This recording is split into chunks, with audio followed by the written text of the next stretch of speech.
The greatest terrorist funder of that area is Iran. It's been said in that newscast, it's been said by the Western leaders and various other people. Now, we can't continue like this.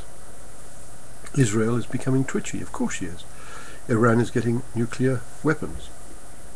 Now, she has said on more than one occasion through Ahmadinejad, who is who says he's in contact with the 12th Mahdi, and he wants to bring him back. And the way to bring him back is to trigger a nuclear confrontation or a nuclear war, and that is the way to bring it back. And it says in the Quran that the rocks will scream out, "Here's a Jew, come and kill him," Islam, the Muslim.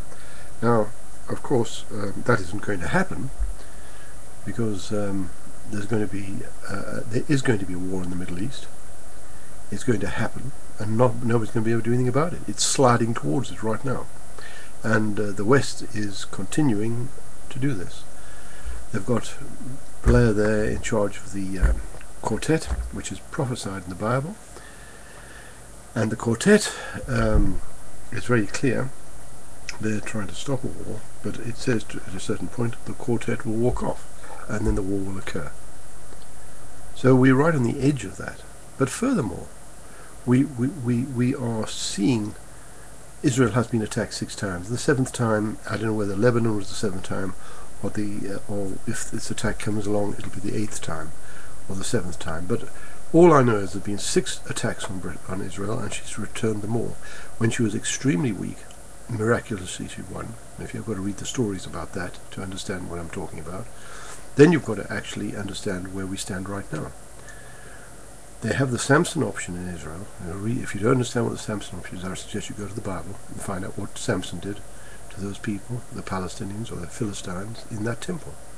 Find out what happened there, and then you'll understand what the Samson option is. She's right, she's only got 6 million people, she cannot afford a war of attrition. She's surrounded by 350 million Arabs, and hostile, and they think probably if they can attack all in one go, they can get rid of her.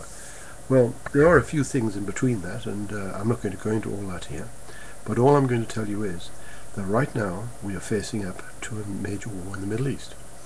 If you look in the book of Daniel, I think it's chapter 6, you will see the goat riding in, and you will see what happens to the nations of Media and Persia, and you'll see the ram's horns and all that. Just read that, and then you'll understand what is going to happen.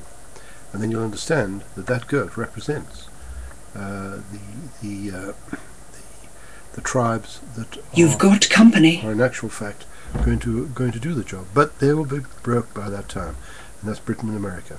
They will collapse economically after that attack, because they are on the edge of disaster now.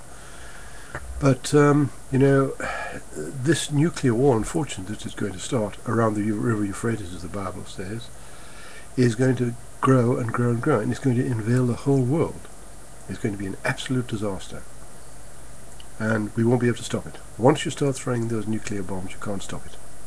Now, the thing that you've got to understand is that Iran has the same rockets, and this is not being told, as Korea, and Korea's rockets shoot clear across Japan and can hit the west coast of America. You take the same gap on the globe, which I have in the lounge there, and you put it from Iran, and you draw a scribe, and you find that it hits the Newfoundland over in America there. And that means that Europe and Iceland and Ireland, and right up to that point, is now under threat. And of course, the worst people you could put under threat are the Germans. And I'm afraid that Iran is going to actually suffer because of threatening Germany. Germany is a country that will not put up with this. Thank you very much for listening.